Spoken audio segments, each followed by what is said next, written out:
Igreja, vamos falar com Deus para entrarmos no sermão desta manhã. Feche os seus olhos. Querido Deus que nos céus habitas, obrigado, Senhor Deus, porque Tu és maravilhoso. Obrigado porque o Senhor sempre está conosco. E obrigado porque todos os dias nós sentimos o Teu carinho e o Teu amor. Querido Deus, neste momento nós pedimos para que o Senhor possa nos usar ricamente, que possamos ouvir unicamente a Tua santa voz, que Teu Espírito possa pairar sobre esta igreja, que possamos, Senhor Deus, sentir a presença real do Espírito Santo, e que durante este sermão possamos renovar o nosso voto contigo. Dê-nos a Tua paz e nos abençoe ricamente. É o que lhe pedimos por Cristo Jesus. Amém. O título do sermão de hoje é o que realmente é pecado. Amigos, eu tomei a liberdade de fazer o esboço do sermão e colocar no boletim da igreja. Então, além da mensagem pastoral do pastor Itaniel, existe uma outra mensagem aqui que chama-se concorrência. O que realmente é pecado. O objetivo deste sermão é que seja algo extremamente prático e seja útil para a sua vida. Este sermão ele será bem teológico. Ele é uma aula que eu tive no seminário de teologia, uma aula de soteriologia, que era a doutrina da salvação.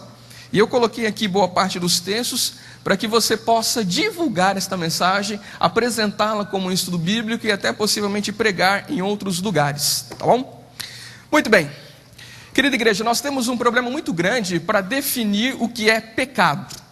A nossa definição de pecado, ela é muito vazia, ela é incompleta. A Bíblia ela tem mais de um texto para definir o que é pecado. E poucas pessoas conseguem entender o que é pecado. O problema ele se torna muito pior, porque as pessoas elas não sabem como Deus faz o cômputo ou o registro dos nossos pecados nos céus. Vou lhe dar um exemplo. Pense comigo e acompanhe. Eu vou precisar da sua participação para entender como você pensa. O indivíduo da igreja terminou o espaço jovem, saiu, foi para um boteco. Chegando no boteco, ele tomou 5 garrafas de cerveja. Ok? 5 garrafinhas. Estava animado. Pergunta: como Deus irá registrar este pecado? Ele cometeu 5 pecados ou cometeu apenas um pecado? Os que acham que ele cometeu apenas 5 pecados, levante a mão. Preciso da sua participação, já disse isso. Os que acham que ele cometeu apenas um único pecado, então tanto faz ele beber uma cerveja ou beber 10, 20 ou 30. Tanto faz, já pecou mesmo. Se começou, termina. Ok? Estou acompanhando a linha de raciocínio de vocês. Ok? Muito bem, vamos mudar o exemplo. Suponhamos que o indivíduo ele seja um fumante. Membro da igreja, gosta de fumar. Não deveria, mas fuma. No único dia ele fumou 18 cigarros.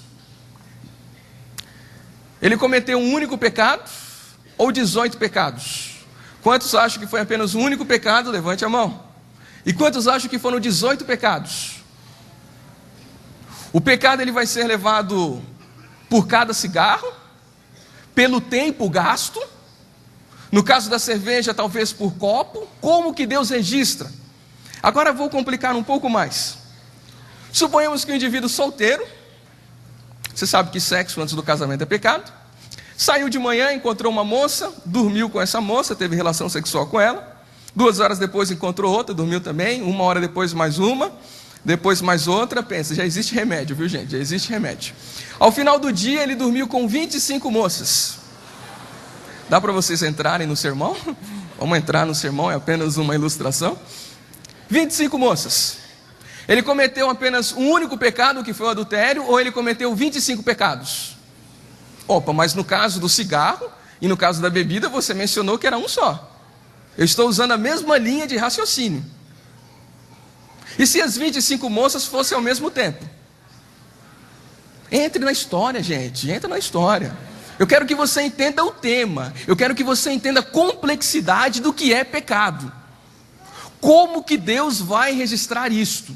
Ele cometeu apenas um único adultério ou 25 adultérios? Mas o cigarro vocês disseram que foi um só. Muito bem, já consegui chamar a sua atenção. Já consegui deixar você encucado. Agora nós vamos à Bíblia.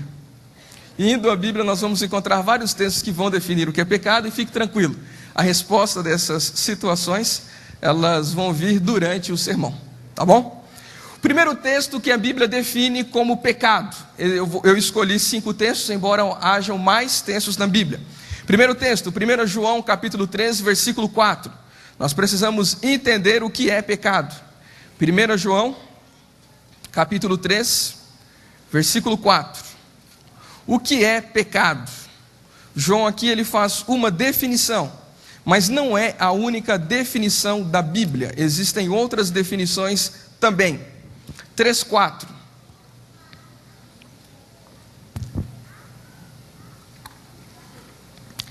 Em minha Bíblia diz assim: todo aquele que pratica o pecado também transgride a lei, porque o pecado é a transgressão da lei. A primeira definição que a Bíblia faz sobre pecado é que pecado é transgredir a lei de Deus. Deus tem uma lei, e toda vez que eu quebro esta lei, eu estou pecando. Portanto, a Bíblia me apresenta de que pecado é uma ação. Eu tenho que praticar algo para que isto seja um pecado, ok? Porém, a Bíblia tem uma outra definição de pecado. Vamos ao livro de Tiago, você que está com a sua Bíblia, livro de Tiago, capítulo 4, versículo 17. Você que tem dificuldade para encontrar os textos na Bíblia, os textos estão no boletim da igreja também. 4:17. Veja a segunda definição do que é pecado. Diz assim: portanto, aquele que sabe que deve fazer o bem e não faz, nisto está pecando. A Bíblia agora menciona de que pecado não é apenas uma ação, pecado também é uma omissão. Se você sabe que pode fazer algo bom e não faz, com isso você está pecando. De repente o indivíduo ele pode ser tentado a pensar o seguinte: hoje eu não vou pecar. Então ele vai se trancar dentro do seu quarto, não vai ligar a televisão, não vai ligar o som, vai ficar o dia inteiro olhando para a parede, pensando: hoje eu não vou pecar. Ao final do dia ele faz a sua oração e diz: Senhor Deus, obrigado porque hoje eu não pequei. Eu quero dizer para você que este indivíduo está errado, porque o pecado não é apenas uma ação que eu cometo, o pecado também é uma omissão. No mundo onde a cada 3 segundos uma pessoa morre de fome, e eu não faço nada para poder tentar resolver um pouco dessa situação, evidentemente eu peco com isto. No mundo onde a cada 30 segundos uma pessoa tira a sua vida, e eu não faço nada com isso, eu estou pecando. Você sabia que cerca de 60 mil pessoas todos os dias tentam praticar o suicídio ao redor do mundo? São 60 mil pessoas que tentam praticar o suicídio todos os dias ao redor do mundo.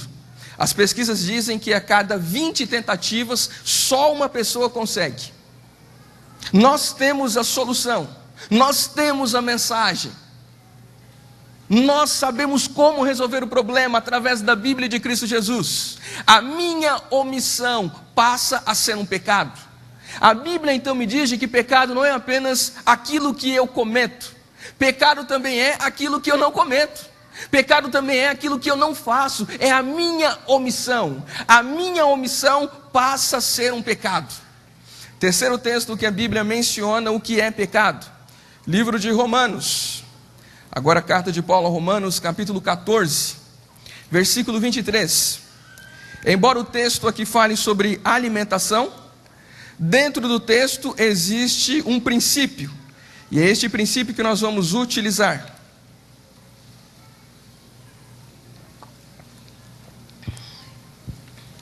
Romanos 14, 23 diz assim: mas aquele que tem dúvidas é condenado se comer, porque o que faz não provém de fé, e tudo que não provém de fé é pecado. Agora este texto ele é um pouco mais complexo. Primeiro a Bíblia me disse que pecado é aquilo que eu faço, uma ação. Depois a Bíblia me disse de que pecado também é aquilo que eu não faço, é a minha omissão. Agora a Bíblia me apresenta de que tudo aquilo que eu faço, se ele não tiver uma motivação correta, com isso eu estarei pecando. Preste bem atenção. É possível que uma pessoa peque mesmo praticando uma boa ação. O pecado pode ser até uma boa ação, porque para Deus o mais importante não é a ação, é a motivação por trás da ação. Mais ou menos o seguinte: o indivíduo ele foi e pegou todo o seu salário e doou para as pessoas, doou para os pobres. Maravilha, foi algo lindo, foi algo maravilhoso. A pergunta que Deus faz é: qual foi a sua motivação ao fazer essa doação? Aparecer na mídia? De repente desencargo de consciência? Deus analisa as nossas motivações. O indivíduo ele pode ser um dizimista fiel. Isso não quer dizer de que Deus esteja feliz com a situação dele, porque Deus analisa a motivação. O indivíduo pode construir uma igreja, todo mundo está feliz, todo mundo está parabenizando. Contudo, Deus vai analisar a motivação por trás desta ação. Mesmo uma ação boa, se ela não tiver uma motivação correta, passa a ser um pecado. Paulo ele vai tentar explicar isso em 1 Coríntios 13, quando ele diz de que ainda que o indivíduo entregue o seu próprio corpo para ser queimado, se isso não for por amor, de nada vai valer a pena. É preciso ter a motivação correta, e esta motivação tem que ser Cristo Jesus.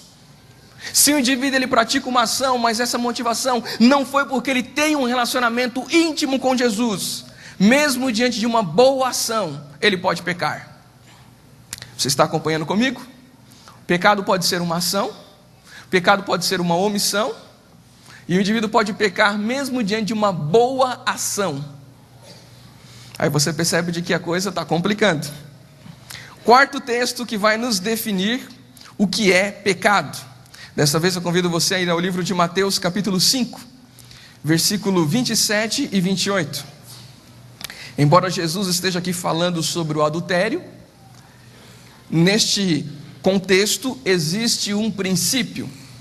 Capítulo 5, versículo 27 e 28. Na definição de Jesus sobre pecado, ele diz assim, Mateus 5, 27 e 28. Ouviste que foi dito, não adulterarás. Eu, porém, vos digo, qualquer que olhar para uma mulher com intenção impura no coração, já adulterou com ela. Agora Jesus me diz que o pecado não é apenas uma ação que eu cometo, não é apenas a minha omissão diante de uma situação, não é apenas a minha motivação, mas o pecado também é um pensamento, um desejo. Se o indivíduo praticar o pecado em sua mente, com isso ele já pecou. Então ele não precisa necessariamente praticar uma ação para Deus registrar como sendo um pecado. Na verdade, se ele desejar aquilo, ele já pecou. Em 1 João capítulo 13, versículo 15, João diz o seguinte, que aquela pessoa que odeia o seu irmão, diante de Deus, esta pessoa já é um assassino. Já matou, é um assassino. Porque para Deus, o que separa um pensamento ou um desejo diante até uma ação é a oportunidade. O que vai separar o indivíduo de um pensamento para uma ação é uma oportunidade. E por isso que Deus já leva isso como sendo pecado. Guarde comigo. Pecado é uma ação, pecado é uma omissão, pecado também pode ser uma ação boa que eu cometo se a motivação não for correta, e o pecado pode ser apenas um pensamento, um desejo não controlado, mesmo que o indivíduo não pratique. Amigos, uma vez que você entende tudo isto, você percebe de que não há pessoa que não peque. É por isso que a Bíblia diz de que todos pecaram e todos carecem da glória de Deus, porque talvez o indivíduo não pratique uma ação, mas ele pode pecar pela omissão. Talvez ele até faça coisas boas, mas a sua motivação seja errada, ou talvez até a sua motivação seja correta, mas ele não consegue ter um controle em relação aos seus pensamentos. Está vendo como o pecado é uma coisa muito mais complexa do que a gente imagina? Quinto e último ponto, Salmos capítulo 51, versículo 5. A Bíblia agora vai me definir o que é pecado, agora aos olhos de Davi. Davi diz algo interessante sobre o pecado. 51, versículo 5. É um texto bem conhecido. Davi, ele diz assim: eu nasci na iniquidade, e em pecado me concebeu a minha mãe. Davi agora ele chega ao ponto de dizer, de que muito antes dele nascer, ele já estava em pecado. Isso quer dizer que você nem nasceu, você já é um pecador. Consegue entender? É o que a Bíblia diz. Você nem nasceu e você já é um pecador. Você está sendo gerado e você já é um pecador. Amigos, o pecado não é apenas uma ação ou omissão ou pensamento ou motivação. O pecado é um estado que eu me encontro. Tente entender o pecado como se ele fosse um vírus. Sabe esse vírus de computador? Que ele entra na sua máquina. É um vírus que está dentro de nós. E tudo aquilo que nós fazemos vai ter uma mancha de pecado. Quando um computador está infectado por um vírus, qualquer dispositivo que você colocar nele, um pendrive ou qualquer outra coisa, vai sair com este vírus. Por mais que você não queira, mas vai ser uma coisa automática. O pecado está em nossa vida e todas as nossas ações, elas são motivadas por isso de maneira automática e natural. Quando nós pecamos, nós fazemos algo que é muito natural ao ser humano. Naturalidade essa de que Deus quer tirar da nossa vida. Adão e Eva, eles nos condenaram a viver uma vida de pecado. Nós já nascemos em pecado muito antes de praticarmos uma ação, porque o pecado ele é um estado que eu me encontro. Quando eu pratico a ação, eu só estou confirmando a minha vocação para o pecado. Contudo, Cristo Jesus, Ele quer quebrar esta barreira do pecado. Ele sabe de que Adão e Eva me condenaram a este nascimento, a este desejo, a este pensamento, a isto que é muito forte. É por isso que todo indivíduo precisa participar do segundo nascimento, que aí entra a teologia do batismo. Porque no primeiro nascimento ele nasceu destinado ao pecado. Agora quando ele nasce mediante o batismo, ele está nascendo agora para viver para a honra e glória de Deus. Ele não nasce mais da carne, agora ele nasce do Espírito. Amigos, todos nós somos pecadores. Esta é uma verdade que a Bíblia nos apresenta. Todos nós somos pecadores. Não há ninguém que ao final do dia possa dizer: puxa, hoje eu não pequei e eu estou de parabéns. E aqui vem a resposta das histórias, dos exemplos que apresentamos no início. No final de um dia, Deus não faz um registro dizendo: puxa, parabéns, Gideão, hoje você só cometeu 1.314 pecados, está de parabéns, ontem foram 3.716, está melhorando. Deus não faz este tipo de registro. Sabe por quê? Porque não tem como. Vamos ao livro de Tiago, Tiago 2, versículo 10. Tiago 2, 10.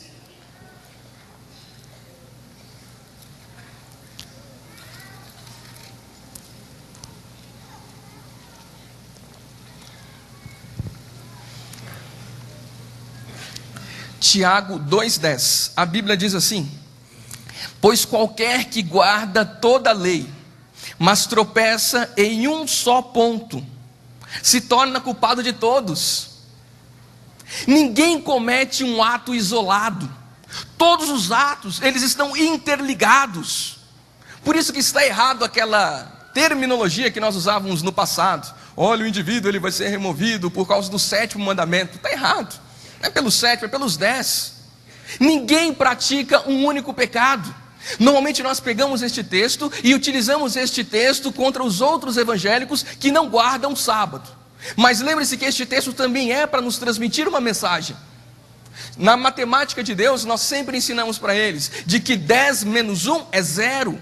Mas lembre-se que esta fórmula também serve para mim, também serve para você.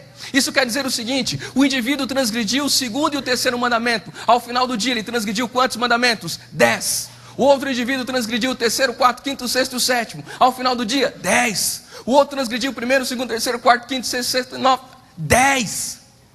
Ao final do dia, nós somos acusados de culpados. Nós transgredimos a lei de Deus. Nenhum ato é isolado.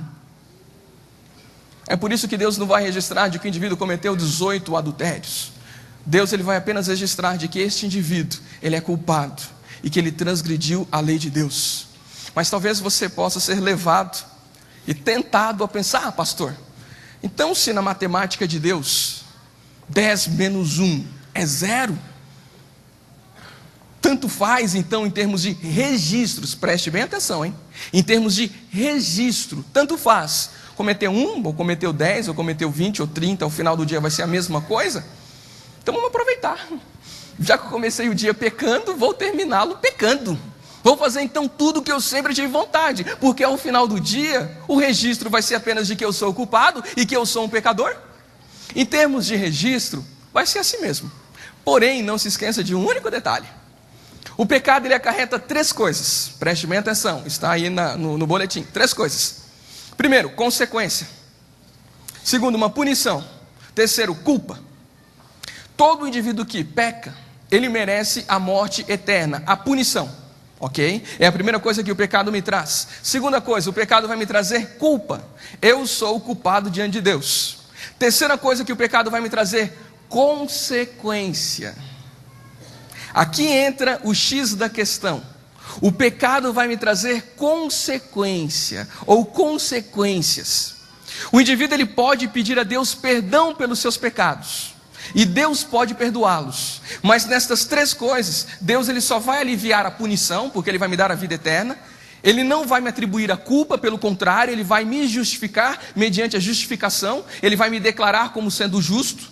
Porém, as consequências, estas sim, eu vou ter que sofrê-las. Deus pode perdoar o meu e o seu pecado, porém nem sempre ele vai aliviar as consequências. É mais ou menos o seguinte: o indivíduo fumou a vida inteira, ele entra na igreja, pede a Deus perdão. Deus pode perdoá-lo e vai perdoá-lo, porém Deus não vai aliviar a situação e fazer com que ele não morra, aí no caso tendo um câncer pulmonar. Deus pode perdoar o pecado, mas a consequência fica. Quanto mais ações o indivíduo cometer, ações erradas, mais consequências negativas ele vai ter, mais ele vai sofrer. E quanto mais ações negativas ele fizer, menos ele irá sentir a influência do Espírito Santo em sua vida, e menos desejo ele vai ter de fazer coisas certas, e mais distante de Deus ele vai ficar. Ou seja, ele não vai conseguir ouvir a voz de Deus. O grande problema com essas ações não é que Deus não vai me perdoar, não é que Deus não vai fazer um grande registro, é que as consequências vão ser piores. Faz a diferença fumar 1 cigarro e 10 cigarros? Faz, em questão de consequências. Faz a diferença em beber 1 garrafa de cerveja e 10 garrafas? Faz. Faz diferença ter 1 adultério e 25 adultérios? Faz, em termos de consequência. Consegue me entender? Relacionado a registros é um só: o indivíduo é declarado culpado, o indivíduo merece a morte eterna, mas as consequências, elas vão ser completamente diferentes. Sabe o que a Bíblia me ensina? O pecado relacionado à ação é algo que não vale a pena. O grande problema do pecado, meus queridos, é que o pecado, ele traz uma infelicidade para o coração do ser humano. Ele traz uma tristeza muito grande. Sabe, Deus, ele tem sonhos na nossa vida. E o sonho de Deus para todos nós é que nós fôssemos completamente felizes. Mas cada vez que eu decido fazer alguma coisa errada, eu estou caminhando em direção ao sofrimento. Eu estou caminhando em direção à tristeza, à dor. E Deus não quer que eu sofra. E quando Deus pede para que eu não pratique determinada situação, ou não faça determinada coisa, é porque Ele quer me privar de um sofrimento futuro, de uma consequência negativa. Deus, Ele só pensa em nossa felicidade. Deus, Ele só quer a nossa alegria. Mas quanto mais o indivíduo procurar o pecado como ação, mais tristeza ele terá em sua vida. É por isso que o pecado, ele não vale a pena. Nunca valeu e nunca valerá. Sabe, amigos, Deus, ele tem planos maravilhosos para a nossa vida. Você é o objeto do amor de Deus e Deus te ama muito. Mas o primeiro passo para você receber a salvação é você entender realmente a sua situação diante de Deus. Diante de Deus, todos nós somos pecadores. Diante de Deus não há ninguém que não peque. Romanos 3:23 deixa isto muito claro. Todos nós somos pecadores. E aqui vai outra bomba do dia. Quando Deus, ele olha dos céus, ele só vê pecadores. Todo mundo no mesmo patamar. Ele viu uma prostituta, pecadora. Viu um drogado, pecador. Viu um pedófilo, pecador. Viu um pastor, pecador. Viu um líder de igreja, pecador. Em termos de registros, para Deus não há diferença. Todos são pecadores.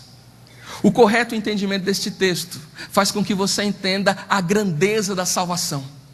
Quando você entende o que é pecado, quando a igreja entende o que é pecado, as pessoas param de se julgar. Elas param de se sentir uma melhor do que as outras. Sou melhor do que você? Puxa, fulano cometeu tal pecado. Nossa, e cicrano. Você percebe de que todos nós somos iguais diante de Deus. É claro que a única diferença que Deus ele vê é que existem pessoas que gostam de pecar e existem pessoas que estão lutando para sair do pecado. Existem pessoas que estão errando mesmo não querendo. Existem pessoas que estão se esforçando, pessoas que estão dando o seu melhor para alcançar este objetivo. Amigos, todos nós somos pecadores e é preciso você entender isto, porque se você não entender isto, você vai se tornar um fariseu. Sabe naquela história da mulher adúltera? Alguns tentam compará-la como sendo Maria Madalena. Nós não sabemos exatamente, talvez seja. A mulher adúltera, ela havia errado, e Jesus fez questão de dizer de que ela havia errado, porque Jesus disse, agora vai, não peques mais. Contudo, o que mais chamou a atenção de Jesus e fez com que ele ficasse revoltado com aquela situação, é que as pessoas que ali estavam para poder acusá-la e apedrejá-la, eram tão pecadores quanto ela. Este foi o grande problema. Aquelas pessoas que ali estavam, eram tão pecadores quanto aquela mulher. Jesus não estava dizendo de que o erro daquela mulher foi pequeno e que não tinha nada a ver. Jesus em momento algum desculpou aquela situação. Ele fez questão de frisar isso para a mulher: você errou, agora vai, não erre mais. Mas Jesus não tolerou a situação, a questão da pessoa cobrar uma outra atitude, quando na verdade ela também estava errada. Amigos, como igreja eu tenho uma preocupação muito grande. O meu medo é que muitas vezes a igreja, ou principalmente a comissão da igreja, ela se torne um tribunal de avaliação de casos. Tem igrejas de que a comissão da igreja é só para poder avaliar a vida das pessoas. E eu fico preocupado.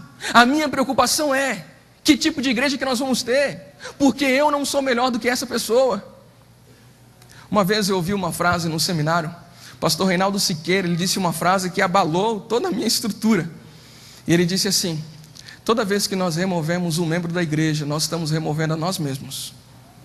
E eu fiquei pensativo. A aula terminou e aquela frase ficou na minha mente. Todas as vezes que nós removemos um membro de igreja, nós estamos removendo a nós mesmos também. Eu não estou dizendo que não seja necessária a remoção. Vocês sabem o que eu penso e eu creio que seja necessário. O que eu estou questionando é o rigor com que nós trabalhamos em determinadas situações. E o rigor como nós cobramos as outras pessoas. O rigor com que eu tenho para que todo mundo seja como eu sou. E a perfeição que teoricamente talvez eu tenha, que todos também tenham. Amigos, na vida cristã todos somos pecadores, todos nós erramos e todos carecemos da glória de Deus. De repente o que é fácil para você pode ser difícil para outra pessoa. É por isso que nós não podemos nos comparar. Na igreja de Deus ninguém é melhor do que ninguém. Na igreja de Deus todos são pecadores e todos precisam da graça de Cristo Jesus. Todos nós estamos no mesmo patamar. Todos somos pecadores. As boas novas são justamente de que Cristo Jesus, Ele veio buscar e salvar aquele que estava perdido. Amigo, eu sou um pecador. Eu não me alegro disso e nem tenho nenhum orgulho por isso. Você é um pecador. Também não sinto orgulho disso. Mas sabe o que demonstra que você está tendo um relacionamento positivo com Jesus? É que quanto mais você se aproximar de Jesus, mais você irá se sentir como sendo um pecador. O apóstolo Paulo, ele teve um relacionamento tão significativo com Jesus, que ele se aproximou tanto, que em 1 Timóteo capítulo 1, versículo 15, ele diz o seguinte: dos pecadores eu sou o principal. Eu sou o principal. Quanto mais você se aproximar de Jesus, mais você irá se sentir pecador. O oposto também é verdadeiro, para você poder medir que nível está a sua fé. Se você se sente melhor do que outras pessoas, eu não sou como fulano, eu não sou como cicrano, é uma pura evidência de que algo está errado na sua vida. Vou falar de novo. Todo o sermão foi para você entender esta frase. Se quando você se aproxima de alguém, você por algum momento se sentir superior a esta pessoa, ou melhor do que essa pessoa, mas pelo menos eu não pratico isto, mas pelo menos eu não pratico aquilo outro, é uma evidência de que algo está errado na sua vida. Porque quanto mais você se aproximar de Jesus, mais pecador você vai se sentir. Porque você vai contemplar as grandezas da lei de Deus e tudo aquilo que a Bíblia pede. E você vai perceber de que você não consegue alcançar nem a metade daquilo que Jesus está pedindo. Não é que você não vai ver o erro em outras pessoas, ninguém aqui é cego. Mas é que nós vamos ser mais complacentes. Sabe aquela história do perdão? Você só consegue perdoar quando você sentir o perdão de Deus na sua vida. Quando você sente a graça de Cristo Jesus no seu coração, você consegue também ter graça ou atitude de graça em relação às outras pessoas. Você aprende a cobrar menos dos outros e a cobrar mais de você mesmo. A pergunta que eu faço a você como igreja é: você tem cobrado mais dos outros ou você tem cobrado mais de si mesmo? Você tem cobrado mais dos líderes da igreja ou você tem cobrado mais de você mesmo? Você tem cobrado mais do seu marido ou mais da sua esposa, ou você tem cobrado mais de você mesmo? Você tem cobrado mais dos seus filhos ou cobrado mais de você mesmo? Você tem cobrado mais dos seus pais ou cobrado mais de você mesmo? A diferença está na forma como você analisa as outras pessoas. Último texto para nós concluirmos o sermão desta manhã. Isaías capítulo 64. Isaías capítulo 64, versículo 6 até o versículo 8. E com este texto nós vamos encerrar o culto desta manhã.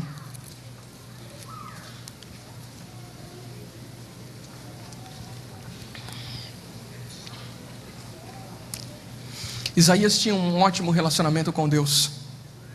E sabe qual foi a conclusão que Isaías chegou? 64, versículo 6 ao 8. Mas todos nós somos como imundo, e todas as nossas justiças como trapo de imundícia. Todos nós murchamos como a folha, e as nossas iniquidades como um vento nos arrebatam. Já ninguém há que invoque o teu nome, e que se desperte e te detenha. Por que então o Senhor esconde de nós o teu rosto e nos consome por causa das nossas iniquidades? No versículo 8 ele faz um pedido e diz: mas agora, ó Senhor, tu és o nosso Pai, nós somos o barro e tu o nosso, e todos nós somos obra das tuas mãos. Isaías ele chegou à seguinte conclusão: todos nós erramos, todos nós pecamos. Não há ninguém que invoque o nome do Senhor de maneira correta. Todos nós pecamos, e Ele se inclui entre esses pecadores. Ele se inclui nesta nação.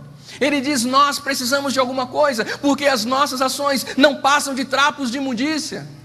Eu preciso da tua graça, em outras palavras ele diz. Então ele termina o texto fazendo um pedido. Ele diz: Senhor, nós somos como um barro, e tu és como um oleiro. Então nos molda, para nós sermos a pessoa que o Senhor sempre sonhou que um dia fôssemos. Amigos, não é pelo fato de todos nós pecarmos e vamos pecar até a vinda de Cristo Jesus, que isso não quer dizer que eu não tenha que me esforçar. Isso não quer dizer que eu não tenha que dar o meu melhor. Eu já mencionei para vocês e reafirmo que o que irá tirar as pessoas do reino dos céus não é o fato dessas pessoas terem pecado. Todas as pessoas que um dia chegarem nos céus, um dia pecou e cometeram as piores coisas que você puder imaginar. O que irá tirar algumas pessoas do céu é justamente o fato dessas pessoas não terem lutado para dar o seu melhor, não terem pedido a Deus perdão pelos seus pecados, não terem se esforçado para agradar a Deus em todos os caminhos de sua vida. Amigo, você tem tido este coração para com Deus? Você tem se esforçado na caminhada cristã? Você tem dado o seu melhor? Ou simplesmente você já se contentou com quem você é e disse: eu nasci assim e vou morrer assim? Amigos, na vida cristã, você nunca pode se contentar com quem você é. sempre você pode melhorar um pouco mais, sempre você pode dar um pouco mais. Você é o objeto do amor de Deus, e o que Deus mais quer é melhorar a sua vida. Mas para Deus melhorar a sua vida, você vai ter que melhorar as suas ações. Para Deus melhorar a sua vida, você vai ter que melhorar as suas escolhas. Que nesta manhã todos juntos possamos aprender e escolher o melhor que o Senhor Deus tem para a nossa vida. Deus, Ele quer nos moldar de acordo com o sonho que Ele tem ao nosso respeito. E que nesta manhã todos juntos possamos ser barro e possamos deixar o Senhor nos moldar. E assim possamos ser a pessoa que o Senhor sempre sonhou que um dia fôssemos. Que Deus abençoe você, que Deus te ilumine, que enquanto você viver, a sua vida seja para a honra e glória de Cristo Jesus. Amém. Amém.